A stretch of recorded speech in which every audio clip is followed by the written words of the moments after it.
Assalamualaikum warahmatullahi wabarakatuh.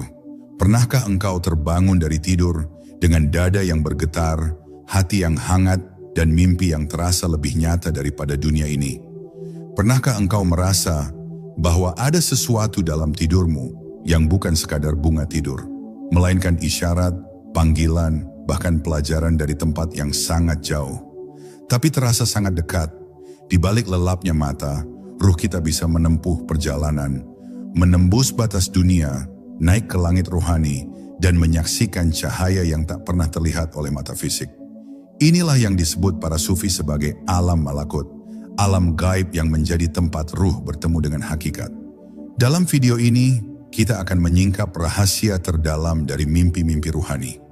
Bagaimana ruh keluar saat tidur, bertemu para wali, menyaksikan cahaya, menerima petunjuk, hingga mengenal asalnya sendiri.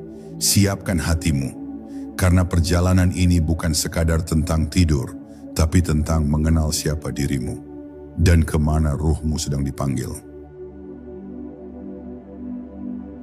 Gerbang mimpi menuju alam malakut. Dalam keheningan malam yang pekat, saat dunia mulai melepaskan kesibukan fana dan jiwa mulai mencari ketenangan, terbukalah pintu pertama menuju dunia lain yang tersembunyi dari mata kasar, dunia mimpi. Namun mimpi yang dimaksud di sini bukanlah sekadar bayangan acak dari pikiran bawah sadar. Ada mimpi yang bukan mimpi biasa, melainkan isyarat dari langit, bisikan halus dari alam ruhani, yang mengantar ruh manusia menembus batas dunia fisik menuju alam malakut, alam gaib yang hanya tersingkap bagi jiwa yang disucikan. Alam malakut adalah dimensi yang lebih tinggi dari alam nyata dan alam mimpi biasa. Ia adalah cermin dari hakikat, tempat ruh-ruh yang hidup dalam keheningan ilahi bersemayam. Dalam dunia ini, hukum-hukum materi tak lagi berlaku dan waktu tidak berjalan sebagaimana di dunia. Mereka yang pernah tersentuh oleh pengalaman spiritual melalui mimpi rohani akan merasakan bahwa tempat yang mereka lihat terasa lebih nyata daripada kehidupan sehari-hari. Di sanalah ruh bertemu dengan petunjuk, menerima pelajaran, bahkan menyaksikan kebenaran yang tersembunyi dari indera. Bagi para pencari makrifat, mimpi sering kali menjadi awal dari perjalanan ruhani. Saat tubuh terlelap, ruh manusia melepaskan ikatannya dari dunia syahwat dan dunia indrawi. Ia naik, melayang, menembus lapisan-lapisan langit ruhani, menuju tempat asalnya. Dalam keadaan inilah terkadang seseorang bermimpi bertemu seorang wali, seorang guru ruhani, atau bahkan menerima bisikan langsung dari sisinya, bukan dengan kata-kata, tetapi melalui rasa yang dalam, yang tak bisa dijelaskan dengan logika. Namun tidak semua mimpi berasal dari alam malakut. Banyak mimpi yang bersumber dari gangguan jiwa, bisikan nafsu, atau sekadar hasil dari aktivitas pikiran yang terus-menerus. Oleh karena itu, diperlukan kejernihan hati untuk membedakan mana yang benar dan mana yang hanya bayangan semu. Mimpi yang berasal dari alam malakut membawa ketenangan, membangkitkan kesadaran, menanamkan rasa takut kepada Allah dan harapan kepada rahmat-Nya. Ia tidak menimbulkan kebingungan, melainkan kejernihan yang mengarahkan ruh semakin dekat kepadanya. Para sufi besar seperti Ibnu Arabi, Al-Ghazali, dan Imam Al-Haddad menjelaskan bahwa mimpi ruhani adalah bentuk komunikasi antara Allah dengan hambanya di malam hari. Kadang berupa simbol, kadang terang benderang. Mereka mengajarkan bahwa siapapun yang ingin menjadikan mimpinya sebagai jembatan ke alam ruhani harus mensucikan hatinya, menahan lidahnya dari ucapan yang sia-sia, dan menjaga zikir dalam diam maupun gerak. Sebab ruh yang sering berzikir akan lebih mudah menyelami rahasia mimpi yang datang dari langit. Bahkan, sebagian wali Allah mampu mengendalikan arah mimpinya, menyadari bahwa mereka sedang berada dalam mimpi ruhani, dan melanjutkan pelajaran mereka seolah masih dalam keadaan jaga. Ini bukan karunia biasa, melainkan hasil dari riyadah, mujahadah, dan limpahan rahmat dari Allah. Mimpi seperti ini bukan hanya pesan, tapi perjalanan ruhani sejati yang menjadi bagian dari suluk mereka dalam mendekat kepadanya. Maka ketika seseorang mengalami mimpi yang mengguncang jiwanya, menyentuh kedalaman hatinya, dan membuatnya menangis tanpa tahu sebabnya, Bisa jadi ia baru saja melintasi gerbang pertama alam malakut. Sebuah gerbang yang tidak semua manusia bisa memasukinya, tapi selalu terbuka bagi mereka yang hatinya rindu kepadanya. Dan inilah permulaan dari rahasia besar yang akan kita ungkap satu persatu dalam perjalanan ini. Perbedaan antara mimpi biasa dan mimpi ruhani. Di antara hamparan mimpi-mimpi yang muncul setiap malam, tidak semuanya berasal dari alam yang tinggi. Sebagian adalah gema dari pikiran, sebagiannya lagi hanyalah bisikan syaitan. Namun di tengah samudera mimpi yang fana itu, terdapat mutiara-mutiara yang berasal dari alam cahaya. Itulah mimpi ruhani. Untuk mengenali mimpi ruhani yang datang dari alam malakut, seorang pencari harus memiliki kepekaan batin dan pemahaman akan tanda-tanda ilahiyah yang tersembunyi dalam simbol dan perasaan yang menyertainya. Mimpi biasa umumnya tercipta dari aktivitas harian, kecemasan, dan ingatan yang tak terselesaikan. Ia acak, tidak membawa rasa, dan mudah dilupakan.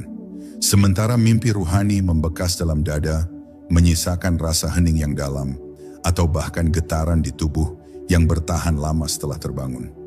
Ia tidak selalu berupa gambaran yang jelas, tapi selalu membawa pesan yang bisa menggugah jiwa, menundukkan ego, atau bahkan menuntun seseorang kepada pertobatan. Para ahli tasawuf menyebutkan bahwa salah satu ciri mimpi dari alam malakut adalah adanya kesan spiritual yang menyentuh kalbu. Seseorang bisa menangis dalam tidurnya karena merasakan perjumpaan dengan cahaya ilahi, atau melihat dirinya berada di majelis para wali, atau menerima pengajaran dari sosok bercahaya yang tidak dikenal namun terasa akrab. Dalam mimpi semacam itu, waktu seolah berhenti.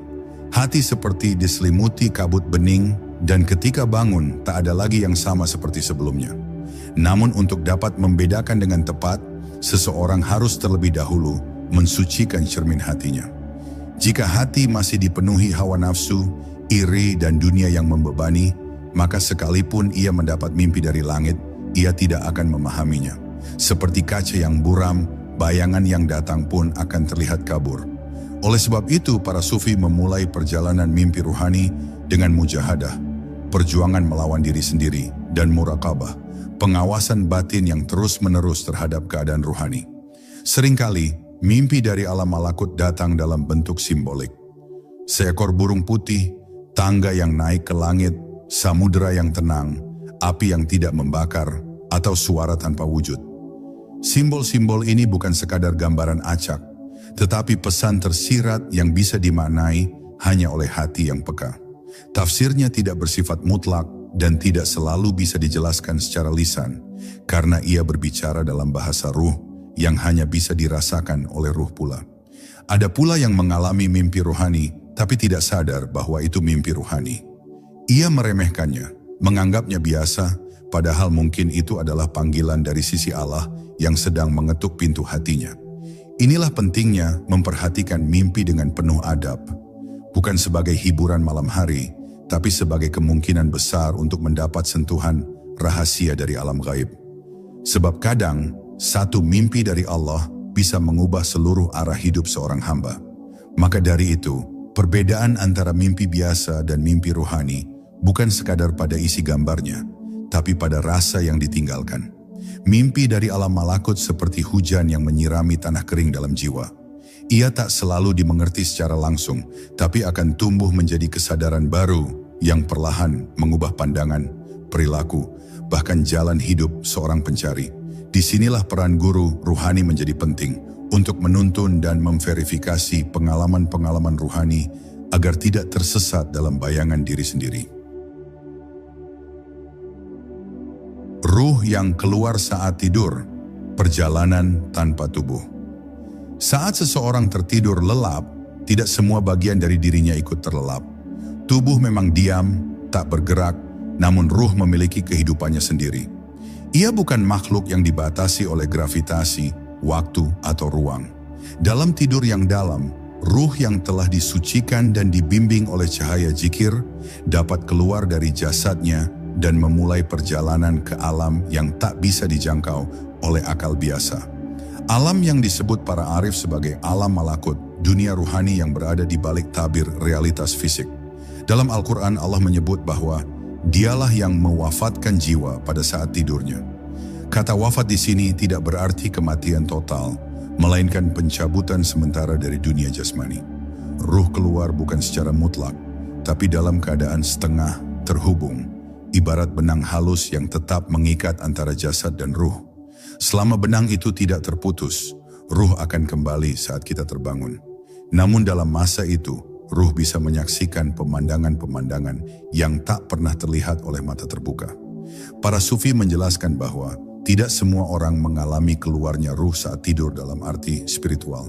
Hanya mereka yang hatinya sudah lembut, pikirannya tidak terikat dunia, dan yang menjaga dirinya dalam zikir sebelum tidur, yang akan memperoleh izin ilahi untuk menempuh perjalanan ini.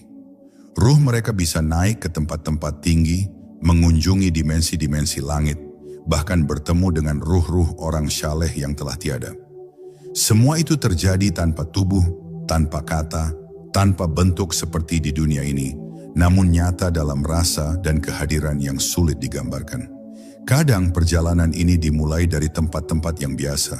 Seseorang bermimpi berada di rumahnya, lalu tiba-tiba berjalan menuju lorong panjang, naik ke menara, atau menyeberangi sungai cahaya. Di titik tertentu, ia tidak lagi melihat dunia seperti yang ia kenal. Ia merasa ringan, tidak memiliki tubuh, hanya kesadaran yang utuh. Di saat itulah, ia sedang berada dalam wilayah malakut. Di sana, ruh dapat berbicara tanpa suara, melihat tanpa mata, dan memahami sesuatu tanpa perlu penjelasan. Banyak orang tidak menyadari bahwa mereka pernah mengalami hal ini. Sebab saat kembali ke tubuh, ruh seringkali membawa hanya sebagian kecil dari pengalamannya. Sisanya tersembunyi di dalam lapisan-lapisan hati yang dalam. Namun ada yang kembali dengan kesadaran yang berubah. Ia menjadi lebih lembut dalam perilaku, lebih tenang dalam menyikapi dunia, dan lebih haus akan kebenaran. Ini adalah tanda bahwa ruhnya telah menempuh perjalanan yang tidak bisa dijelaskan secara lahiriah. Perjalanan ruhani ini tidak bisa dipaksakan. Ia adalah karunia, bukan teknik. Tapi ada ikhtiar yang bisa dilakukan oleh para pencari. Membersihkan diri dari dosa, memperbanyak zikir sebelum tidur, memaafkan orang lain, dan memohon agar Allah menunjukkan kebenaran dalam mimpi. Mereka yang menjaga kesucian sebelum tidur, seolah mengundang ruhnya untuk menempuh perjalanan suci, meninggalkan dunia sejenak, dan kembali dengan pancaran cahaya dari langit. Dan ketika ruh benar-benar mengalami perjalanan ke alam malakut, maka satu malam bisa mengandung pelajaran 1000 tahun. Sebab di sana, waktu bukan sekadar hitungan detik, tapi kesadaran yang padat dengan makna. Apa yang didapat ruh dalam perjalanannya bisa menjadi bahan renungan sepanjang hayat. Maka tidur, bagi seorang arif, bukanlah waktu untuk lepas dari kehidupan, tapi kesempatan untuk bertemu dengan kehidupan sejati di balik tirai dunia. Alam simbol, bahasa rahasia dari langit. Ketika ruh memasuki alam malakut dalam tidurnya, ia jarang menerima pesan secara langsung dan lugas.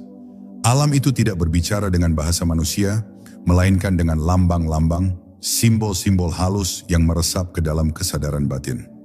Bagi mereka yang tidak terbiasa, semua tampak aneh dan misterius.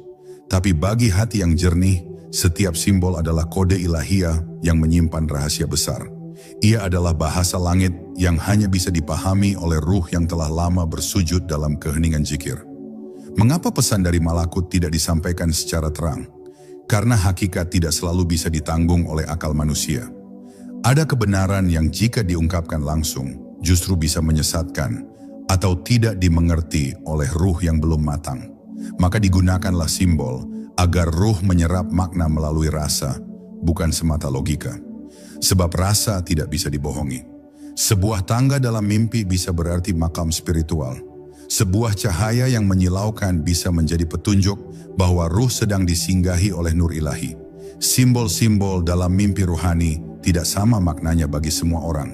Seekor burung putih bisa berarti kebebasan bagi satu ruh, namun bisa bermakna datangnya kematian bagi ruh lain yang sedang mendekati batas. Air yang mengalir bisa menjadi pertanda ilmu yang tercurah, atau bisa juga menjadi simbol dari pembersihan batin. Karena itulah, mimpi tidak bisa ditafsirkan dengan sembarangan. Ia membutuhkan kebeningan hati, panduan dari guru mursyid, dan kejujuran diri dalam menilai keadaan spiritualnya sendiri. Di antara simbol yang sering muncul dalam mimpi ruhani adalah cahaya. Ia bisa berbentuk bola cahaya, sinar yang menyorot dari langit, atau bahkan sosok bercahaya yang mendekat dengan wajah tak dikenal. Cahaya ini bukan sekadar kilau visual, tapi pancaran makna. Kadang ruh menangis hanya karena melihatnya, tanpa tahu sebabnya. Karena cahaya itu membawa rasa yang tidak bisa dijelaskan, keindahan, ketundukan, cinta yang dalam kepada sesuatu yang tidak bisa disebut. Inilah isyarat kuat bahwa ruh sedang disentuh oleh getaran malakut. Simbol lainnya bisa berupa jalan panjang, anak tangga, lautan, pintu, jubah putih, kitab terbuka, bahkan sosok tua yang bijaksana. Masing-masing membawa pesan yang berbeda, tergantung di mana ruh sedang berada dalam perjalanan ma'rifatnya. Orang yang baru memulai perjalanan bisa melihat hutan atau lorong gelap sebagai simbol dari pencarian. Sementara yang sudah lebih dalam akan melihat pemandangan langit, taman cahaya, atau bahkan makam para wali. Semuanya bukan hiasan mimpi, tapi cermin dari kondisi ruh itu sendiri. Kadang seseorang bermimpi melihat dirinya wafat, bukan berarti ajalnya telah dekat, tetapi ruh sedang diperlihatkan tentang kefanaan dunia dan pentingnya persiapan untuk kehidupan sejati. Atau ada pula yang melihat dirinya terbang ke langit, yang berarti ruhnya sedang mengalami pengangkatan makam. Dan sering pula mimpi datang dengan suara yang tidak punya wujud, hanya kalimat yang tertanam dalam jiwa. Kalimat itu bisa menjadi petunjuk sepanjang hidup, meskipun hanya terdiri dari satu atau dua kata. Inilah sebabnya para sufi sangat berhati-hati dalam menafsirkan mimpi. Mereka tidak tergesa-gesa. Mereka duduk dalam keheningan, mengulang zikir, dan menunggu petunjuk dari dalam. Sebab simbol bukan untuk diburu-buru, tapi untuk diselami. Alam malakut berbicara dalam diam, dalam bayangan, dalam keheningan yang penuh makna. Dan hanya ruh yang lembut serta terlatih dalam zikir yang mampu menangkap pesan-pesan langit itu dengan benar. Pertemuan dengan wali dan ruh suci dalam mimpi. Salah satu pengalaman paling mengguncang dalam mimpi ruhani adalah pertemuan dengan sosok-sosok bercahaya, para wali, guru ruhani, bahkan ruh-ruh suci yang telah lama meninggalkan dunia. Pertemuan ini bukan sekadar khayalan, melainkan sambungan ruhani yang hanya mungkin terjadi jika ruh seseorang telah dibersihkan dan mendapat izin dari langit.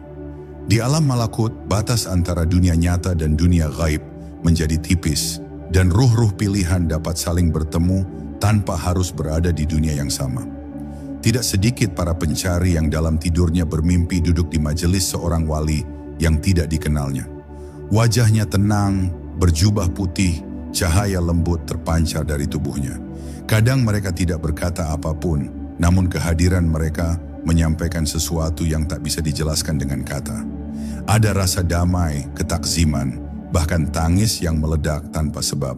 Sebab ruh telah mengenal mereka jauh sebelum akal menyadari, dan perjumpaan ini adalah temu kembali yang sangat dinanti. Kadang wali yang hadir dalam mimpi membawa pesan. Ia mungkin menunjukkan kitab, memberi isyarat dengan tangan, atau mengucapkan satu kalimat pendek yang berisi petunjuk besar. Tapi ada pula yang sekadar menatap dan tersenyum. Senyuman itu saja bisa menjadi pelita yang menyinari jalan hidup bertahun-tahun ke depan. Para wali yang telah mencapai makam tinggi memiliki izin dari Allah untuk membimbing ruh-ruh yang sedang mencari, bahkan dalam keadaan tidur sekalipun. Karena mereka hidup dengan ruh, bukan hanya dengan tubuh.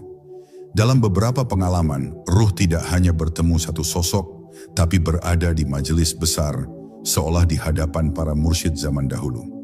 Ada yang bermimpi menghadiri halakah ruhani di taman cahaya, mendengarkan pembicaraan yang tak terdengar tapi terasa. Majelis itu bukan bayangan, melainkan realitas dalam dimensi lain. Orang yang mengalaminya seringkali bangun dengan tangis haru atau dada yang dipenuhi energi baru. Ia seolah menerima pelajaran yang tidak bisa ia tuliskan, namun diam-diam mengubah seluruh arah jiwanya. Terkadang, ruh juga dipertemukan dengan ruh seseorang yang telah wafat, seperti orang tua, saudara, atau bahkan tokoh suci yang tidak pernah dikenal secara langsung di dunia. Tapi di alam malakut, pengenalan tidak membutuhkan penglihatan. Ruh mengenali ruh. Maka jika seseorang bermimpi bertemu dengan tokoh suci dan merasakan cinta mendalam tanpa pernah mengenalnya sebelumnya, itu adalah pertanda bahwa ruhnya sedang disentuh oleh cinta ruhani yang lebih tinggi dari logika duniawi. Namun, tidak semua sosok bercahaya adalah wali. Karena itu, para guru mengajarkan agar seorang pencari tidak cepat merasa tinggi atau yakin bahwa pertemuan itu adalah kemuliaan dirinya. Kadang itu adalah ujian. Kadang juga mimpi bisa ditunggangi oleh bisikan halus dari nafsu atau makhluk lain yang menyerupai cahaya. Maka perlu kehati-hatian dan kepekaan dalam membedakan. Apakah sosok itu membawa kedamaian atau justru rasa tinggi hati?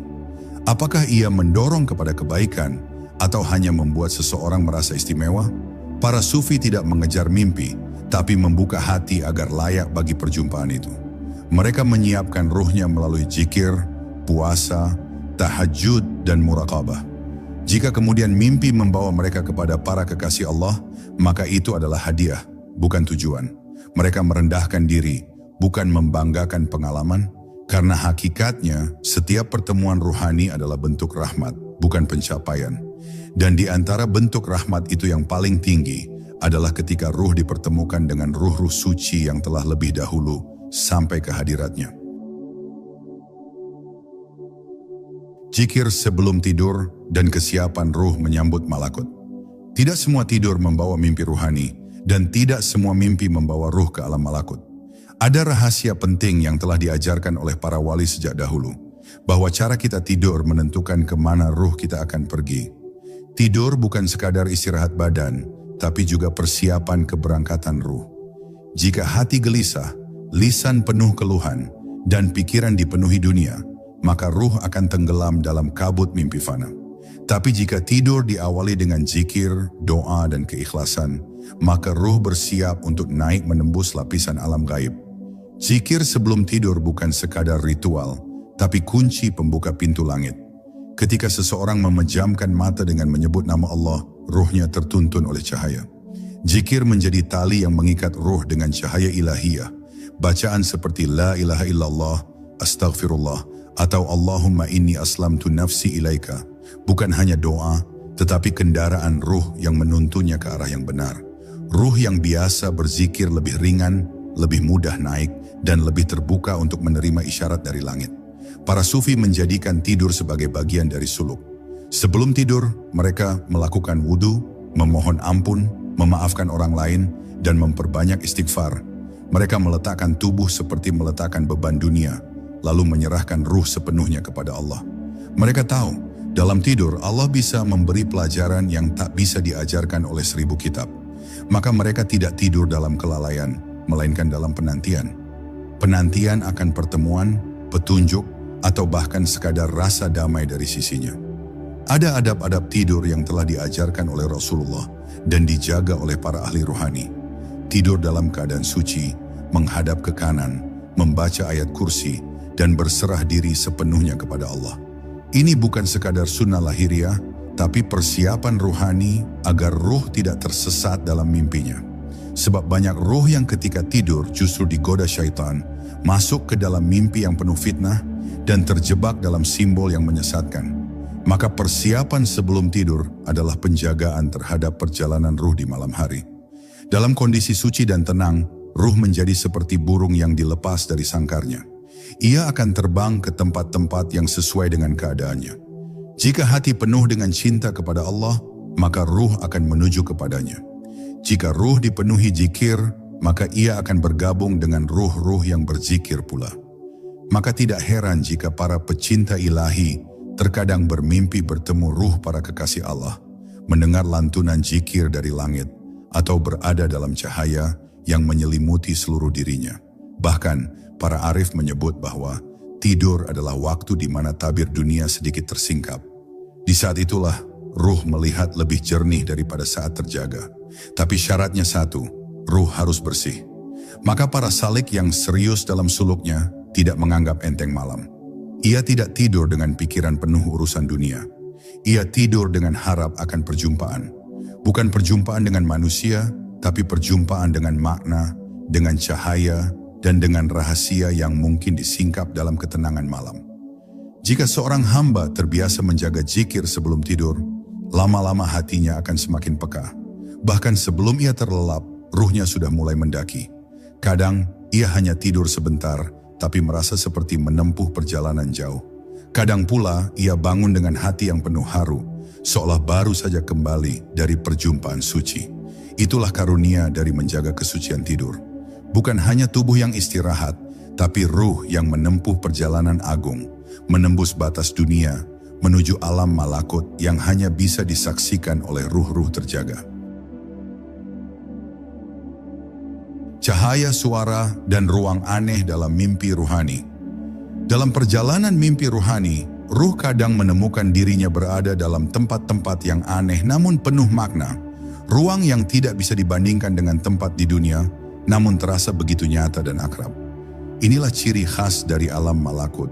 Tempat-tempat yang dicipta bukan dari batu atau tanah, melainkan dari getaran nur, energi ruhani, dan bentuk simbolik dari kebenaran ilahiyah. Apa yang terlihat di sana seringkali membuat ruh terdiam dalam rasa takjub, karena apa yang disaksikan bukan sekadar pemandangan, melainkan makna yang hidup. Salah satu pengalaman paling umum yang diceritakan oleh para pencari adalah melihat cahaya yang luar biasa terang, namun tidak menyilaukan. Cahaya itu bisa datang dari langit, dari dalam diri, atau dari sosok tak dikenal yang mendekat dengan kelembutan yang suci. Cahaya ini bukan sekadar penerang, tapi pengirim rasa, rasa damai, rasa dicintai, rasa lebur dalam kehadiran yang lebih besar dari segalanya. Banyak yang menangis dalam tidur karena tersentuh oleh cahaya ini, meskipun tidak bisa mengingat apa yang dilihat. Selain cahaya, kadang terdengar suara yang tidak keluar dari mulut, tapi langsung berbicara kepada kesadaran. Ia bisa berbentuk satu kalimat pendek, bisa juga hanya satu kata, namun dampaknya bisa begitu dalam. Kalimat seperti jangan takut atau ikuti cahaya, atau bahkan hanya nama Allah yang bergema, bisa mengguncang ruh lebih dari 1000 ceramah. Suara ini bukan datang dari telinga, tapi dari dalam batin, seolah ruh sedang disapa oleh kekasih yang lama ditunggu. Kemudian ada pula yang bermimpi berada di ruang-ruang asing. Ruang yang tak punya dinding seperti rumah, namun penuh kehadiran. Kadang itu berupa taman yang tak dikenal, masjid bercahaya, laut yang tenang tanpa ujung, atau menara tinggi di atas langit. Semua itu bukan bangunan fisik, melainkan cerminan dari kondisi ruhani seseorang. Laut bisa berarti keluasan hati, menara bisa berarti peningkatan makam, dan taman bisa jadi tanda bahwa ruh sedang disucikan dan didekatkan kepada rahmatnya. Dalam beberapa pengalaman, ruang itu berubah seiring kesadaran. Seorang pencari mungkin berjalan di gurun gelap, kemudian mendengar suara zikir, dan tiba-tiba ia berada di lembah cahaya yang dipenuhi para ruh suci. Ruang itu mengikuti keadaan ruh, bukan sebaliknya. Maka mimpi ruhani adalah cermin, bukan peta. Ia menunjukkan di mana ruh sedang berada, bukan kemana ia harus pergi. Tapi jika disikapi dengan benar, cermin ini akan mengarahkan perjalanan ke tempat yang lebih tinggi. Kadang pula ruang itu kosong. Tidak ada makhluk, tidak ada suara, hanya keheningan total. Tapi dalam keheningan, itulah ruh sering mendengar suara hatinya yang sejati. Ia merasa kecil, hancur, namun juga damai dan lapang. Inilah yang disebut para sufi sebagai fana. Lenyapnya ego dalam kehadiran yang lebih besar. Mimpi seperti ini jarang terjadi, namun sekali datang akan mengubah pandangan hidup seseorang secara permanen. Ia tidak lagi mengejar dunia karena telah merasakan cita rasa keabadian dalam satu malam. Penting untuk dipahami bahwa tidak semua yang tampak indah berarti petunjuk, dan tidak semua yang tampak menakutkan berarti buruk. Kadang ruh diuji dengan kegelapan, jalan terjal, atau makhluk yang menghalangi. Tapi itu bukan mimpi buruk, melainkan simbol dari perjuangan ruh melawan nafsu dan hijab. Sebaliknya, mimpi yang terlalu menyenangkan, penuh kemewahan atau pujian, bisa jadi adalah jebakan dari nafsu yang menyamar dalam bentuk cahaya palsu. Maka rasa hati adalah penentu, apakah mimpi itu mendekatkan kepada Allah atau hanya memperkuat keakuan. Dan ketika ruh telah terbiasa dengan bahasa malakut, ia akan mulai mengenali mana cahaya yang murni, mana suara yang membawa petunjuk, dan mana ruang yang menyimpan rahasia.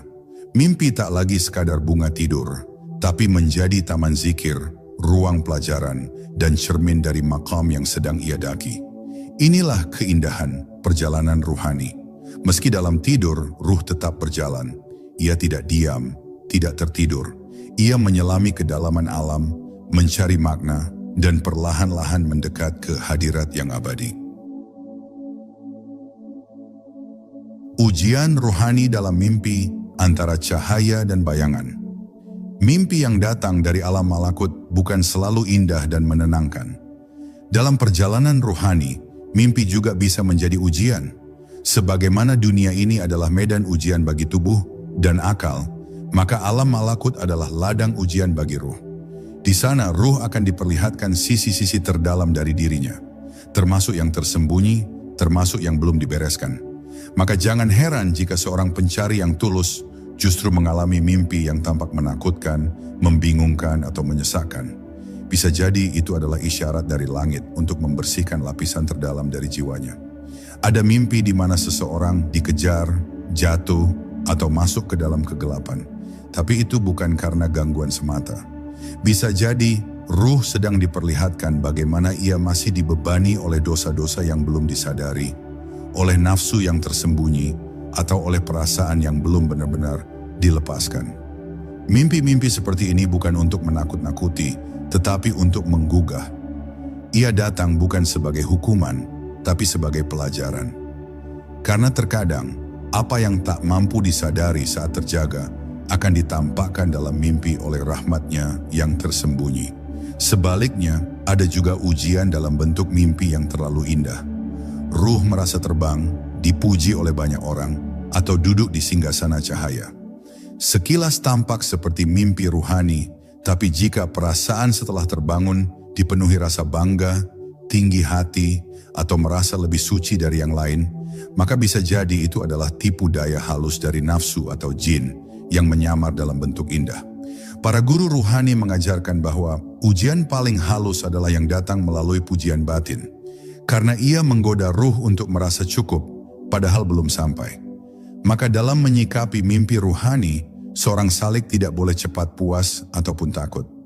Ia harus menjaga hatinya tetap di tengah, bersyukur jika mimpi membawa petunjuk, dan beristighfar jika mimpi membawa peringatan. Yang lebih penting dari isi mimpinya adalah pengaruhnya setelah bangun. Apakah ia menjadi lebih lembut hatinya? Lebih rajin berzikir? Lebih khusyuk dalam ibadah? Jika ya, berarti mimpi itu adalah karunia. Tapi jika hanya membawa rasa ingin cerita kepada orang atau merasa lebih spesial, maka ruh sedang diuji dalam bentuk yang tersembunyi. Beberapa mimpi bahkan menunjukkan ruh sedang bertempur, melawan ular, makhluk gelap, atau mendaki tempat yang sangat curam. Ini adalah simbol dari mujahadah, perjuangan ruh melawan nafsu. Saat seseorang mulai sungguh-sungguh dalam suluk, ruhnya akan dipersiapkan untuk naik. Dan sebelum naik, ia harus melewati medan berat, bahkan dalam mimpinya. Maka para sufi tidak takut dengan mimpi gelap.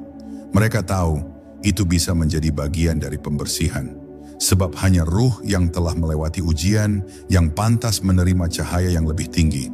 Ada pula yang bermimpi dirinya dibakar, tenggelam, atau berada dalam kegelapan tak berujung.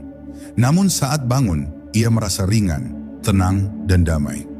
Ini tanda bahwa ruhnya telah melewati proses pembersihan, seperti besi yang dimurnikan lewat api.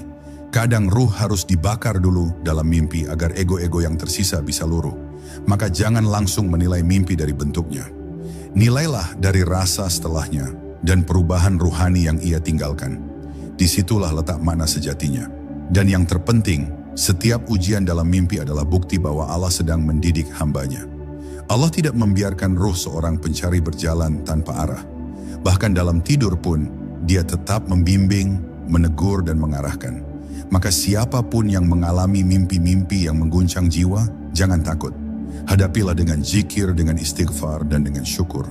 Karena barangkali itulah bentuk cinta dari langit yang tidak datang lewat kata-kata, tapi melalui pelajaran dalam sunyi yang sangat dalam. mengenali petunjuk dan tanda ilahi dalam mimpi. Tidak semua mimpi membawa pesan dari langit, tapi ketika mimpi itu datang dari alam malakut, ia menyimpan petunjuk ilahi yang bisa menjadi arah hidup. Para pencari kebenaran tidak menunggu mimpi sebagai satu-satunya jalan, tapi ketika mimpi datang dengan rasa yang dalam, dengan keheningan yang menyentuh, dan dengan tanda-tanda yang tidak biasa, mereka tahu, ini bukan mimpi biasa. Ini adalah panggilan, sebuah undangan dari dunia yang lebih tinggi, agar jiwa bangkit, bergerak, dan menapaki tangga ruhani dengan lebih sungguh-sungguh. Namun petunjuk dari mimpi tidak selalu dalam bentuk kalimat. Ia bisa muncul dalam wujud simbol, gerakan, suasana, atau bahkan kejadian yang seolah biasa, namun menancap kuat dalam jiwa. Mimpi bertemu air bening yang mengalir, misalnya, bisa menjadi isyarat akan datangnya ilmu atau kejernihan hati. Melihat api yang tidak membakar bisa berarti pembersihan ruhani. Melihat kitab yang terbuka bisa jadi pertanda bahwa ruh sedang diberi izin memahami rahasia yang lebih dalam. Disinilah pentingnya rasa batin untuk menangkap makna di balik bentuk. Terkadang, mimpi juga membawa peringatan. Seorang salik bisa bermimpi berada di jalan buntu, tersesat, atau ditinggal sendirian di ruang gelap. Jika mimpi itu membangunkan kesadaran dan membawanya kepada pertobatan, maka itu adalah rahmat, bukan murka. Karena Allah tidak membiarkan hambanya yang dicintai larut dalam kelalaian terlalu lama. Maka jika mimpi membawa kesedihan, namun disertai dorongan untuk berubah, itu adalah tanda bahwa ruh sedang disentuh oleh kasih sayangnya dengan cara yang tersembunyi. Ada juga mimpi yang menjadi jawaban dari doa. Seorang pencari yang sedang gelisah dan memohon petunjuk bisa mendapati mimpi yang sangat sederhana. Misalnya melihat dua jalan dan hanya satu yang diterangi cahaya. Atau ia melihat seseorang yang tak dikenal tapi memberi isyarat diam. Mimpi seperti ini mungkin tak bisa langsung dijelaskan, tapi ruh akan tahu kemana ia condong setelahnya. Hatinya akan tergerak ke arah tertentu. Dan disitulah fungsi mimpi sebagai sarana komunikasi halus antara Allah dan hambanya. Namun tidak semua mimpi ruhani harus ditafsirkan. Kadang yang paling bijak adalah menyimpannya dalam diam. Para wali sering menasihati murid-muridnya untuk tidak tergesa-gesa membicarakan mimpi, apalagi menafsirkan sendiri tanpa adab.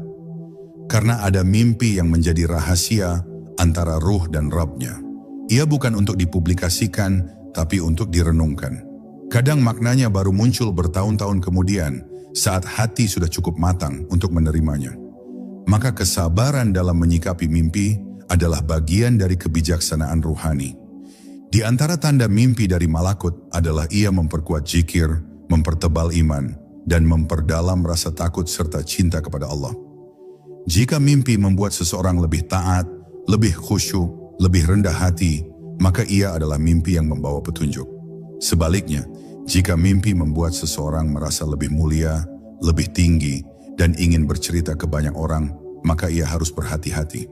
Karena tidak semua yang tampak bercahaya berasal dari cahaya sejati. Ruh harus selalu memohon perlindungan agar tidak terjebak oleh mimpi yang menipu. Maka tugas seorang pencari adalah menjaga hati tetap lembut, tetap bersandar kepada zikir, dan tetap rendah di hadapannya.